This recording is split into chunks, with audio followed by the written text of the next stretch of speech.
Je suis pas comme ça. C'est juste que je suis fatiguée. C'est trop. Et à un moment donné, c'est beaucoup de pression tous les soirs. Franchement, c'est dur, les gars. Faut se mettre à ma place. Vous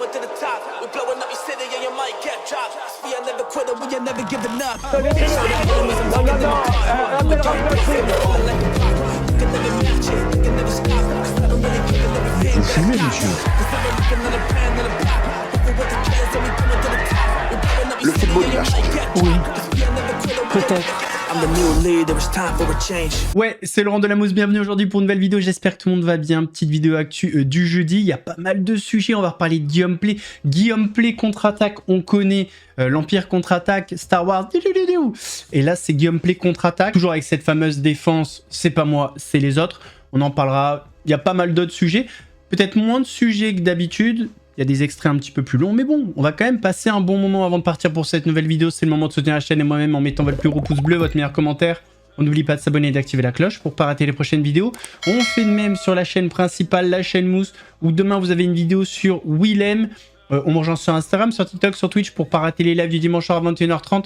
On va chercher à boire à manger, on se met à l'aise. Et moi, je m'occupe du reste. Messieurs, dames, on va rentrer en mettant les pieds dans le plat. On va parler d'un scandale sexuel autour de l'ambassadeur de France en Centrafrique.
Messieurs, dames, après l'affaire Liana, on avait parlé d'un streamer qui s'appelle Pantoufle, et ce streamer avait fait une blague absolument abjecte, mais vraiment c'était terrible. Je vous remets un extrait pour vous rafraîchir la mémoire. L'exploitation agricole du Gers est bien celui de Liana.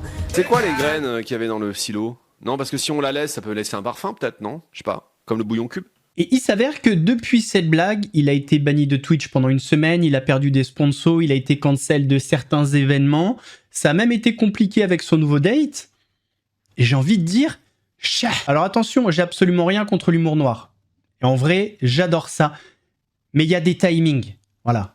Là, elle venait de décéder, c'était absolument abject. Donc je le redis, chat. Vous savez, ces derniers jours là, je vous ai dit, il y avait un event Zomboid, j'ai pas pu participer à cause de Liana, de l'histoire de Liana, de ma mauvaise blague. Après, je vous dis, putain, j'aimerais bien jouer à GTRP, je me rends compte que je suis probablement, très probablement, c'est même sûr quasiment, blacklist d'un serveur GTRP sur lequel j'avais déjà joué. Et je pense que j'ai été cancel par l'admin qui ne me répond plus alors qu'il me parlait avec beaucoup de... Il me parlait, tu vois. Et je pense qu'il m'a unfollow dans la période Liana, donc je me dis, bon, bah voilà. Et là, je vous dis, en ce moment, j'ai un date. On se découvre, on a un petit date, ça se passe super bien, elle est super sympa, elle est magnifique. je lui parle pas trop de mon travail, tu vois, je suis un peu évasif. Moi, ouais, je fais de la politique, je suis machin, ce truc. Mais je lui dis, je préfère qu'on se connaisse vraiment, plutôt que d'avoir plus vu ma personne sociale, médiatique, que réelle, vous voyez, comprenez. On voit un petit message, et là, elle répond assez sèchement. En mode... bizarre ambiance. Et là, elle me dit qu'elle elle a ouvert la boîte de Pandore et qu'elle aurait pas dû. Et là, dans ma tête, je me suis dit, qu'est-ce que ça peut bien être? J'ai une petite idée, mais j'espère que c'est pas ça. Et effectivement, paf, elle a trouvé, voilà, avec mon image, Google Lens, tac, ma Liana, ta. Elle est daronne et tout, donc forcément, elle était là, mais... Et elle était dégoûtée. Ah, et voilà. Voilà d'anecdotes incroyables. Et ça, c'est un peu dur en vrai. Bah c'est dur. Ah bah c'est dur. En vrai, enfin c'est dur. J'ai essayé de le vivre avec philosophie, tu vois. Et je vous disais l'ironie que en moins de 48 heures, je me retrouve cancel de 2 trucs sur Twitch pour cette histoire. Et pouf, dans les encore 24-48 heures, là, ça pourrait être, je me retrouve cancel d'une relation intime. Potentiellement sentimental, tu vois. Le problème, c'est que si tu cherches ma tête actuellement via Google Lens machin, et du coup que tu as le premier résultat Google, bah, ça parle que de ça en fait. Et du coup, elle s'est dit, mais attends, mais c'est quoi cet énergumène? Normal. Elle s'est dit, mais c'est quoi ce mec qui a aucun respect? D'ailleurs, il y a plus de sponsors en ce moment sur ma chaîne. J'ai plus de sponsors du tout. Je pense que depuis Liana, il y a eu un gros shutdown, malheureusement. J'espère que ça va revenir. Parlons réseaux sociaux, parlons jeunes. On voit que de plus en plus de pays prennent des mesures pour éviter que les jeunes ne soient trop tôt sur les réseaux sociaux pour les protéger des dangers, comme par exemple le harcèlement, la pédocriminalité, etc. etc. Aujourd'hui, il y a des nouveautés. Est-ce que certaines plateformes, certains réseaux sociaux ont une responsabilité concernant l'addiction des jeunes à ces réseaux?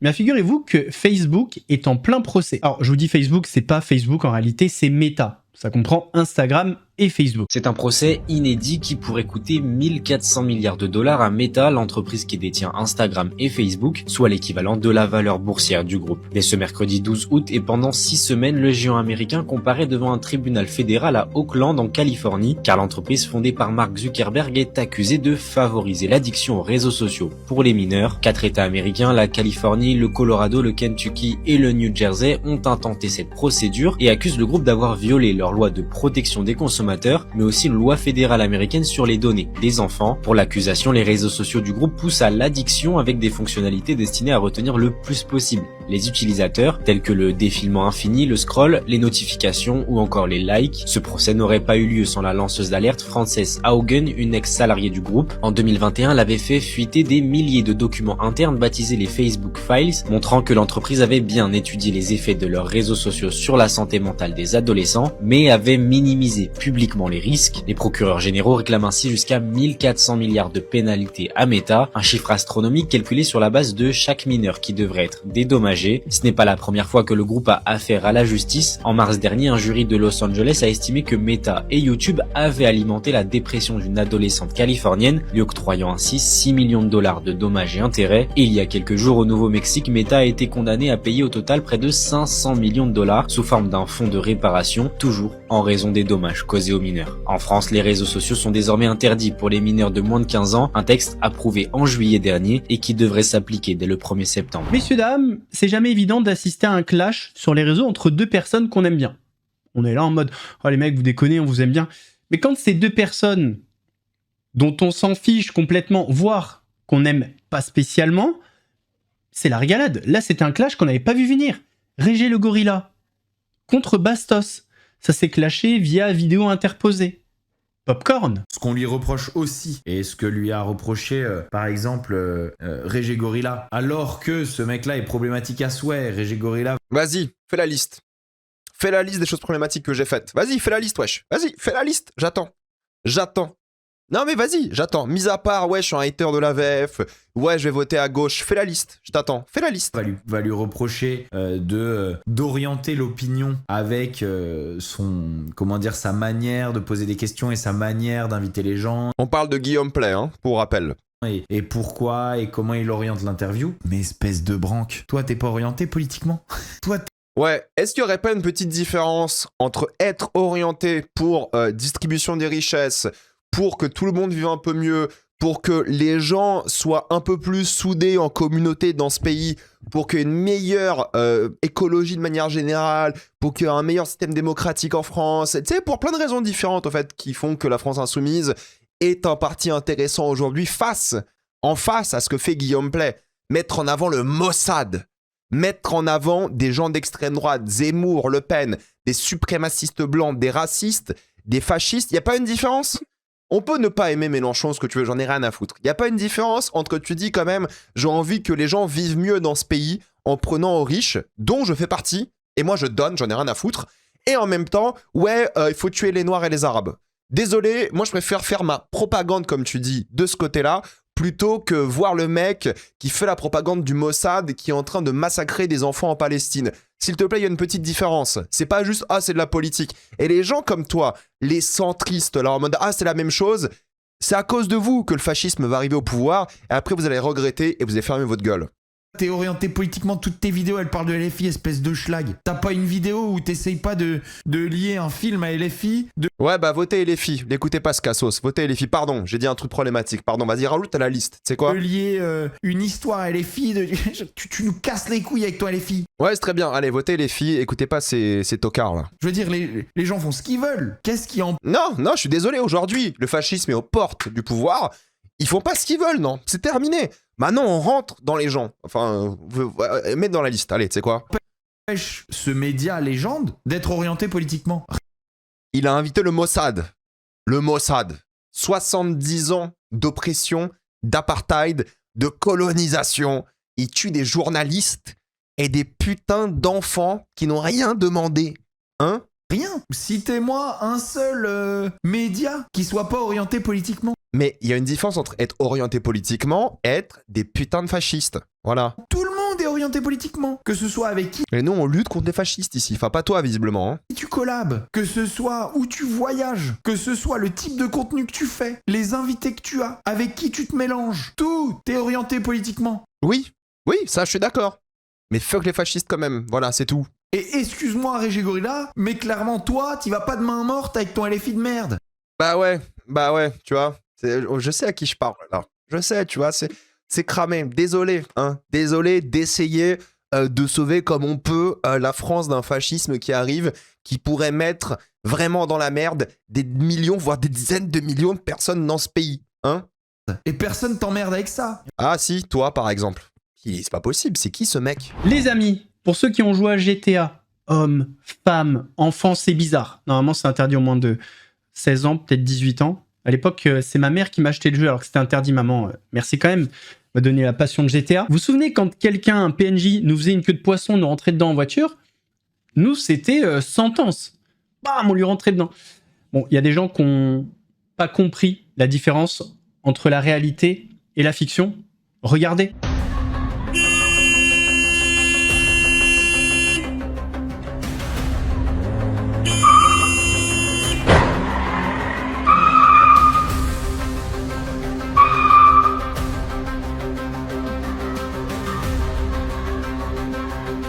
Ça me fait penser à l'épisode de Malcolm, quand Loïs, elle pète un câble. Bon, bref. S'il y avait un bébé dans cette voiture... Mais ça va pas, les amis, ou quoi? On se détend, on prend des cachets, on va se faire soigner. Je suis tombé sur un extrait de 2 personnes interviewées par Sam Zira. Balance un petit peu sur Jérém Star, sur l'hypocrisie autour de certains influenceurs qui se rendent dans destination où normalement ils sont pas les bienvenus. Je vous laisse regarder, c'est assez intéressant. Un petit peu long, enfin non. Ça passe vite, je trouve, mais c'est intéressant. Mais ça me casse les de voir ces putains d'influenceurs qui vont aller à Dubaï, qui vont aller en Égypte pour aller visiter des petites pyramides, pour apprendre l'histoire ou je ne sais quoi. L'histoire ne veut pas de toi. Pourquoi vous allez en Égypte? Pourquoi vous allez faire de la publicité envers des pays pareils? On va commencer par un sujet sérieux, un sujet qui est important et je sais un sujet qui vous tient à cœur. C'est la répression, le durcissement des lois au Sénégal contre la communauté LGBTQIA+. Je te propose de regarder un extrait vidéo de ce qui se disait au sein de leur parlement. Je parle à l'opinion internationale. Les homosexuels ne respireront plus dans ce pays. Les homosexuels n'auront plus la liberté d'expression dans ce pays. Je trouve qu'en fait, on retourne encore une fois à une époque ancestrale. Ouais, encore une fois. On a fait quoi de Et mal? en fait, c'est un éternel recommencement. C'était pareil avec l'esclavage. On a discriminé des gens, on les a utilisés. Et là, en fait, on remet ça sur le tapis avec les LGBT. Ils n'ont pas le droit de respirer. On va les mettre dans des camps. On va les mettre ici, dans des cases. Non, en fait. Pourquoi vous faites ça? Pourquoi vous faites ça? On a appris de C'est quoi l'histoire l'intérêt dans nos manuels scolaires, justement. On a appris qu'il y a eu des camps de concentration, il y a eu de la discrimination, il y a eu de l'humiliation. Il y a eu trop de morts déjà, il y a eu trop Il y a eu trop de morts pour faire des choses pareilles, exactement, pour reproduire les mêmes choses. C'est comme la guerre, comme on voit, par exemple, maintenant, ce qui se passe dans la guerre, que ce soit, bref, dans le monde entier. On se rend compte qu'au final, j'ai l'impression que ça n'a pas servi de leçon. Et alors qu'on est les premiers à faire des visites, des fois, dans des camps de concentration, qu'on voit que des LGBT, tu vois, de notre communauté, ont eu des comment on appelle ça, des uniformes qui étaient différents des autres, parce que du coup, on les marquait, on les pointait du doigt comme quoi ils étaient LGBT. Ceux-là, bah, en fait, pour le coup, bah, ça a pas Ouais, à suffi. une époque, c'était les juifs. On À fait une la même époque, chose au c'était- Sénégal. À une époque, maintenant, c'est les gays. Alors que là-bas, il y a plein d'histoires d'inceste, de gamines qui ont même pas 9-10 ans, qui sont mariées avec des mecs qui ont 40 balais, tu vois. Mais c'est pas une préoccupation. La priorité, c'est quoi? La priorité, c'est les gays, les jeunes qui vont être homosexuels. Ouais. Tu dis, mais qu'est-ce qui se passerait pour nous si on allait là-bas? Mais il faut surtout penser, je sais que vous y pensez parce que vous en avez parlé, mais aux LGBT qui sont sénégalais, qui vivent cette répression, en fait, quotidiennement là-bas, et qui n'ont pas la chance qu'on a, nous, en l'occurrence en France, de ne pas être traqués. C'est horrible. Tu vois, ça devrait pas être une chance en fait de pas être traqué, ça devrait pas être une chance de pouvoir respirer. Qu'est-ce que vous répondez aux Sénégalaises ou aux Sénégalais qui ne sont pas d'accord avec ce discours-là parce qu'ils disent vous êtes bien gentils les Françaises et les Français, mais le Sénégal c'est chez nous, d'accord? Vous nous avez tous assez fait chier avec l'histoire et on la connaît l'histoire et on va pas refaire toutes les tragédies qui se sont passées et la part de responsabilité que beaucoup de pays ont eu dans ce qui s'est passé historiquement parlant, mais pour eux ils le voient comme une ingérence. Laissez-nous gérer notre pays comme on le veut. Eh ben, il y a d'autres préoccupations plus importantes et d'autres priorités dans votre pays plutôt que de pénaliser les LGBT dans Lesquelles? votre pays. Bah, l'inceste, par exemple, on a plein de mecs qui ont des 40 balais, des 30 balais, avec des meufs qui sont mineurs, des enfants qui sont avec des enfants en fait tout simplement. Il y a la pauvreté, il y a la corruption, il y a la pauvreté, il y a la corruption, il y a plein de choses bien sûr. Au Sénégal, il y a plein de C'est problèmes. pas un pays qui est indépendant. La preuve, le tourisme n'y va même pas. Le Sénégal, il y a très peu de personnes qui vont voyager au Ils ont Sénégal. l'impression. Et j'espère, excusez-moi vraiment, et je parle haut et fort, j'espère parce que j'ai vraiment beaucoup de mal avec ça, même avec plein d'influenceurs qui sont LGBT et qui vont dans des pays pour apprendre la culture, qui vont en Égypte, qui vont dans ci, qui vont dans ça, qui vont à Dubaï. N'allez pas dans ces pays qui sont homophobes en fait. Au bout d'un moment, ça aussi, je suis très énervé, je suis très remonté commencer par cette interview par rapport à ça. Désolé de m'afficher comme ça, hein, vraiment, mais ça me casse les couilles de voir ces putains d'influenceurs qui vont aller à Dubaï, qui vont aller en Égypte pour aller visiter des petites pyramides pour apprendre l'histoire ou je ne sais quoi. L'histoire ne veut pas toi. Pourquoi vous allez en Égypte? Pourquoi vous allez faire de la publicité envers des pays pareils où il y a de la maltraitance animale et où en plus il y a de l'homo. N'allez plus là-bas en fait. Il y a la peine de mort surtout. Ils vous veulent pas. Pourquoi vous y allez en fait? Tu parles d'influenceurs LGBT? Bien sûr. Je parle, et je suis désolé du terme, et j'aime beaucoup cette personne-là, pour le coup. Je parle de Jérém Star. Jérém Star qui est parti avec Emma, qui sont allés en Égypte et qui, pour le coup, ont parlé justement des pyramides, que voilà, effectivement, oui, il y a de la maltraitance pour les dromadaires, etc. Tout, mais bref, ça reste un pays qui est homophobe. Pourquoi tu ne donnes veut ton pas argent? gay. Pourquoi donner son argent? Pourquoi tu vas là-bas en fait? Pourquoi tu vas là-bas? Même si c'est pour un partenariat, tu vas pas dans un pays qui ne veut pas de toi, qui ne veut pas de tes droits. Où il y a des jeunes qui ont eu 10 ans, qui ont eu 5 ans, qui sont cachés comme pourquoi toi. tu vas faire le beau à Dubaï dans les beach clubs alors que tu sais pertinemment qu'il y a des LGBT, il y a des gens qui sont gays, qui sont enfermés en prison là-bas. Pourquoi tu vas là-bas faire le beau en beach club, etc. alors que tu sais pertinemment qu'il y a des gens qui vivent la misère là-bas parce qu'ils sont gays, qui sont arrêtés. Toi t'as l'argent, tu vas faire le beau et à côté t'as un mec qui est de là-bas qui a juste voulu vivre sa vie normale et qui est enfermé parce qu'il est juste gay. Il y a deux mondes en fait. Messieurs, dames, on va parler de Magali Berda qui vit une période compliquée, qui a un petit peu craqué en live. Alors, je vous avoue que même si je l'ai dénoncé dans le passé et que je continuerai à le faire s'il y a matière à le faire, bah, ça me fait un peu de la peine en fait de la voir comme ça, de voir qu'il y a des gens qui s'acharnent pour rien. Parce que en l'occurrence, son business, moi je suis pas fan de ce business-là, mais il n'y a pas de réelle polémique, quoi. Il n'y a pas des gens qui ont reçu des faux sacs, des trucs, des machins. Il y a beaucoup de soupçons, forcément, avec son passé. Mais je trouve qu'il y a des gens, ils vont trop loin.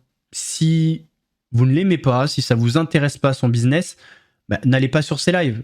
Je trouve que c'est un petit peu dommage à ce niveau-là de se rabaisser autant. Par contre, comptez sur moi pour continuer à dénoncer s'il se passe des choses ou s'il se passera des choses dans l'avenir, bien évidemment.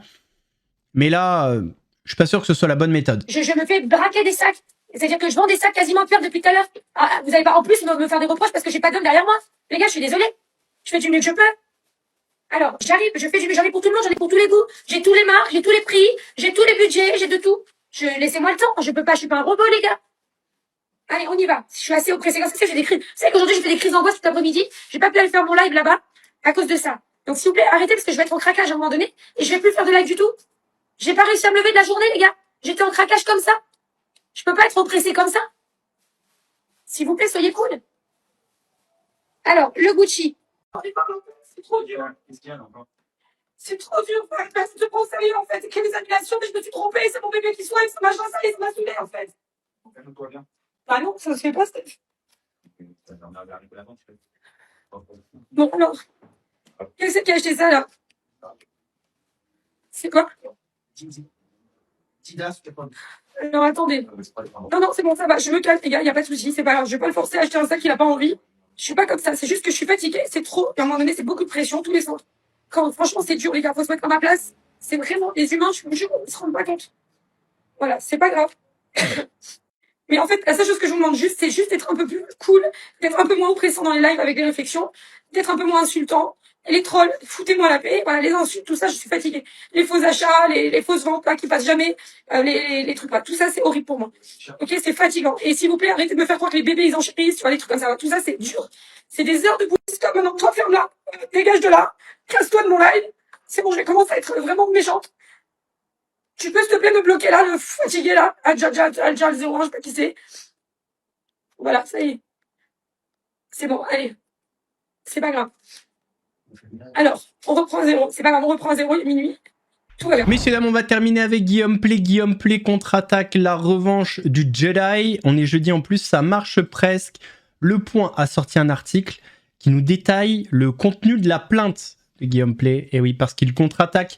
Il a décidé de porter plainte contre TPZ, Le Monde, Les Inrocks. Ce que contient la plainte de Guillaume Play contre Les Inrocks, l'animateur de l'émission, est accusé de comportement inapproprié par le média.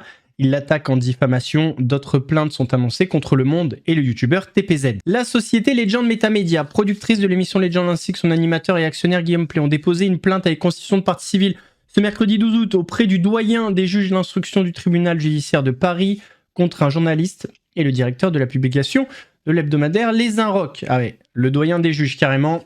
On n'a pas les mêmes accès à la justice. Voilà, je peux vous dire que ça va être traité, ça c'est sûr et certain. Hein. C'est pas comme les plaintes d'Hakim Benotman. La plainte que Le Point a consultée fait suite à un long article publié par Les Inrocks le 5 août qui attribuait à Guillaume Play 41 ans des comportements douteux, d'une part dans sa société actuelle, d'autre part dans ses fonctions précédentes d'animateur sur Énergie de 2011 à 2018. Blagues racistes et sexistes sont omniprésentes dans les bureaux de Legend Metamedia, écrivent Les Inrocks, qui ajoutent qu'à l'époque de l'émission Guillaume Radio 2.0 sur Énergie, Guillaume Play fréquentait et appréciait la compagnie de jeunes filles, parfois mineures. Il aurait également demandé à ses collaborateurs à Énergie de s'inspirer des discours d'Adolf Hitler. D'abord des excuses, donc le youtubeur TPZ, on en a déjà parlé. Via Instagram, Guillaume Play à la tête du premier podcast. Oui, bon, on avait déjà lu son communiqué, on va pas revenir dessus. Donc voilà, maintenant c'est la contre-attaque. Après cette plainte déposée contre Les Inrocks et d'autres plaintes annoncées contre Le Monde et TPZ, nous avons décidé de porter plainte en diffamation à l'encontre de médias ayant relayé ou présenté comme établi des accusations graves et mensongères, alors même que des éléments de nature à les contredire avaient été portés à leur connaissance, commente Maître Jade, avocate. La contre-attaque. Maître Jade mentionne des éléments matériels, ainsi que des témoignages concordants, tendant à établir que certains des messages tendancieux attribués à Guillaume Play n'ont pas été rédigés par lui. À l'époque où il officiait sur Énergie, plusieurs de ses comptes, outils numériques et supports de communication étaient en effet accessibles et administrés par différents membres de ses équipes. Dire que Guillaume Play gérait seul ses réseaux sociaux est non seulement faux, mais c'est aussi et surtout une ineptie, lit-on dans un témoignage que Le Point a consulté. Cela a été, dit ce témoin qui travaille à Énergie, mécaniquement et humainement impossible. Le volume de publication, la continuité des interactions jour et nuit, la gestion permanente d'une communauté de fans, aucun animateur, aussi impliqué soit-il, ne pouvait assurer cela seul. Et personne ne le faisait. La réalité de Énergie à cette époque, c'était pour chaque show une gestion collective des réseaux sociaux. Le même témoin ajoute que des messages pouvaient partir à n'importe quelle heure de jour, de nuit, sans que l'animateur concerné en soit nécessairement l'auteur, ni même au courant. C'était vrai pour Guillaume Play. C'était vrai pour tous les autres animateurs de la station. On se rappelle de Florent, qui avait mis en story Instagram « Les équipes n'ont jamais eu accès à tes messages privés. Je n'accepterai pas que tu essayes de faire croire que c'était nous. » Pagaille numérique à Énergie. Concernant les éléments matériels, Guillaume Play produit un courrier daté du 29 mai 2018. Il traînait ce courrier sur Twitter, de la directrice juridique du groupe Énergie. Il laissait penser que la pagaille régnait effectivement dans la communication numérique de la radio. Il s'agit d'une mise en demeure à un salarié ayant utilisé un compte Snapchat de Énergie pour envoyer des images à caractère sexuel à une auditrice. L'avocate a joint à sa plainte des éléments qui concernent directement Guillaume Play. Yo Guillaume, qu'est-ce que je réponds quand les auditeurs me demandent qui leur parle sur les MES, abréviation de message. Facebook. Écrit un collaborateur le 28 septembre 2016. Suggestion de réponse de Guillaume Play, un de mes employés. Salut, c'est Lucille, je suis sur le compte de Guillaume, écrit une autre collaboratrice depuis la même messagerie Facebook le 26 août 2016. Le 24 mai 2013, toujours sur la messagerie du compte Facebook de Guillaume Play, une auditrice lui confie qu'elle a été victime d'une usurpation d'identité en ligne. Un collègue de Guillaume Play, amateur de plaisanteries douteuses, lui a donné rendez-vous au domicile de l'animateur, communiquant son adresse. Je me sens lamentablement honteuse de m'être laissé piéger par ce compte. Désolé d'avoir débarqué chez toi à l'improviste, mais sur le coup, je n'avais aucun doute. Honte à moi, mais au final, ça me fait bien rire maintenant. La transgression en mode de fonctionnement. Les 2 articles et l'émission qui ont pris à partie entre le 5 et le 10 août suggèrent beaucoup, mais ils n'établissent irréfutablement aucun fait pénalement répréhensible.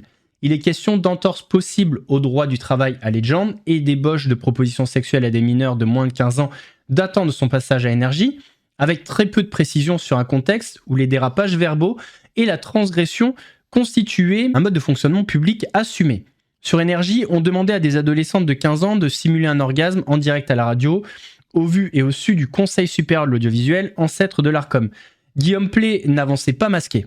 En 2013, il avait publié une vidéo montrant comment embrasser une inconnue dans la rue. La séquence avait provoqué un mini-scandale. Tel était le but recherché.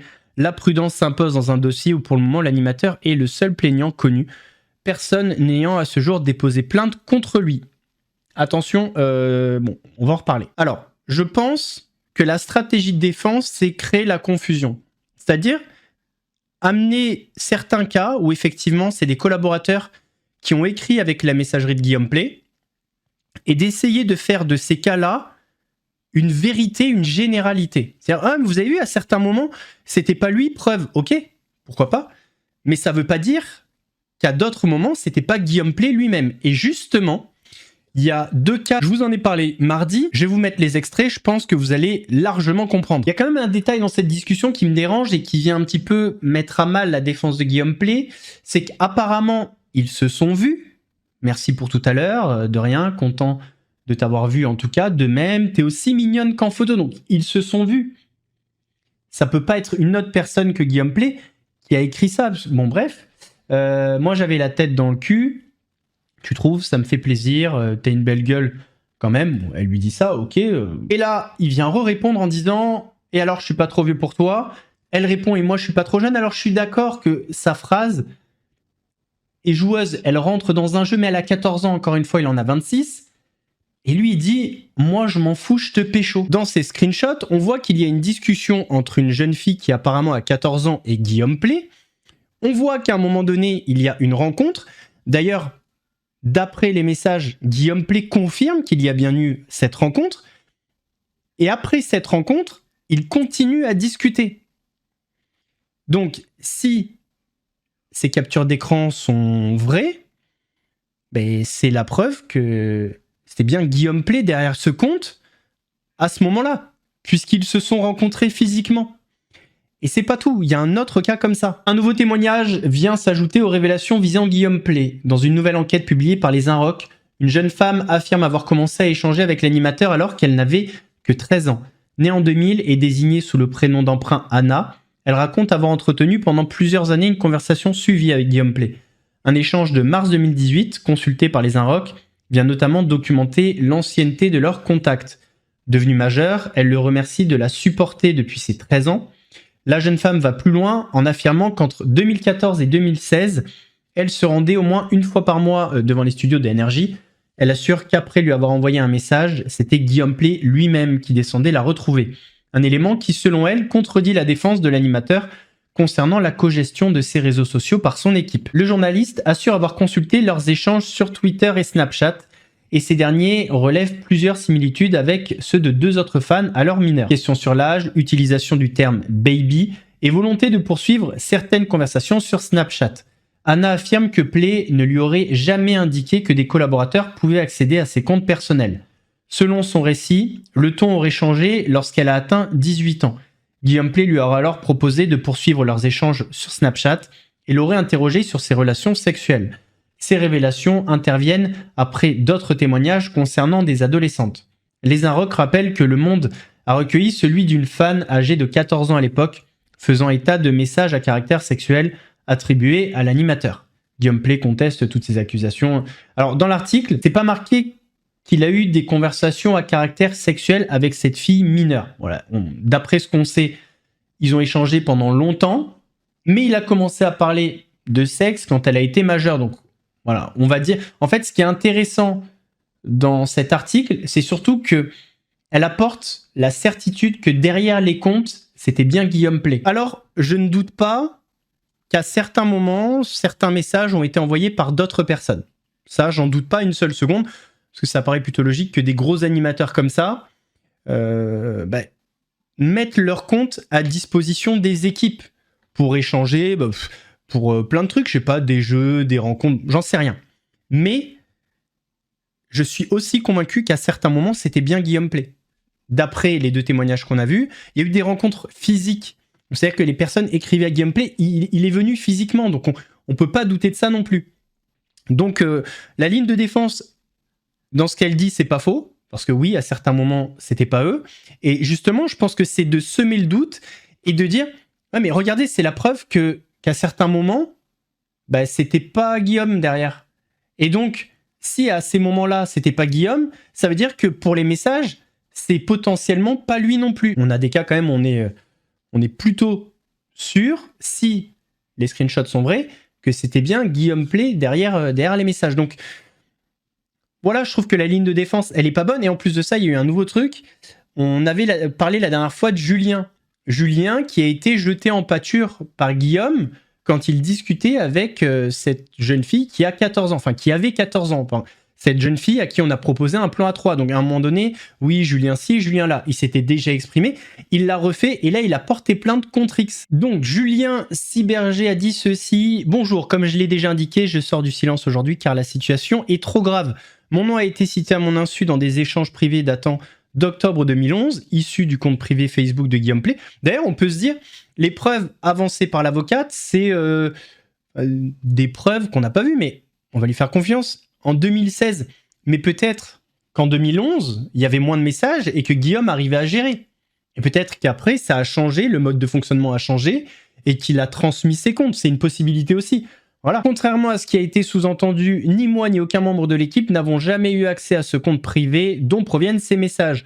Je réitère n'avoir aucun lien avec ces échanges. Les démarches judiciaires nécessaires ont été engagées avec mon avocat pour préserver mes droits et ma réputation, notamment une plainte pénale contre X pour usurpation d'identité. Merci à tous. Moi, je me projette un petit peu par rapport au procès et je me dis que TPZ, les Inrocks, Le Monde vont avoir quand même pas mal de témoignages qui disent « mais nous, on n'a rien à voir hein. ». Donc, il faut voir un petit peu comment ça va être jugé. Mais je suis convaincu que certains messages ne sont pas de lui. Mais je pense pas que ce soit des messages problématiques. Voilà, les messages qui ont été écrits par son équipe, je pense pas que certains de ces messages étaient problématiques, c'était plutôt des messages d'échange, de liens, je sais pas, pour des jeux, des rencontres, j'en sais rien, je sais pas. Mais les messages problématiques dataient d'avant l'épreuve de l'avocate 2011 contre 2016, d'après ce que dit l'avocate. Donc je pense qu'à un moment donné, il y a une rupture et le mode de fonctionnement a changé. Et peut-être qu'il a donné ses accès, je sais pas quoi, et peut-être qu'après, il est passé sur d'autres messageries. On a vu qu'à un moment donné, il drivait les gens plus sur Snapchat. Alors peut-être que le Snapchat, le sien, était resté privé, et peut-être qu'il a rendu plus accessible son Facebook, j'en sais rien. Voilà, c'est des possibilités, encore une fois. Donc la ligne de défense de Guillaume Play, je la trouve pas ouf. J'ai l'impression que c'est beaucoup de com, et ouais, c'est un peu pour noyer le poisson, faire diversion, mais... Voilà, moi je suis pas convaincu. Messieurs, dames, on arrive à la fin de cette vidéo, j'espère qu'elle vous a plu. Si c'est le cas, votre plus gros pouce bleu, votre meilleur commentaire. N'oubliez pas de s'abonner et d'activer la cloche pour pas rater les prochaines vidéos. On fait de même sur la chaîne principale, la chaîne Mousse. Soyez présents demain, on va parler de Willem. C'était un très très bon créateur de contenu, hein. On se rappelle de sa vidéo Friendzone, incroyable. Et là, il est apparemment un petit peu dans la sauce. On va décortiquer tout ça. On mange sur Instagram, sur TikTok, sur Twitch pour pas rater les lives du dimanche soir à 21h30. On va chercher, mais n'importe quoi jeudi.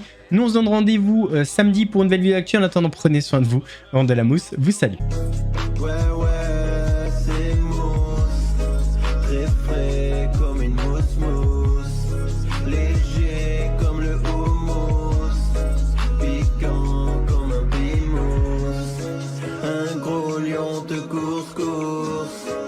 sucré, t'as la fausse. J'arrive à la rescousse. Regarde, ouais, c'est moi.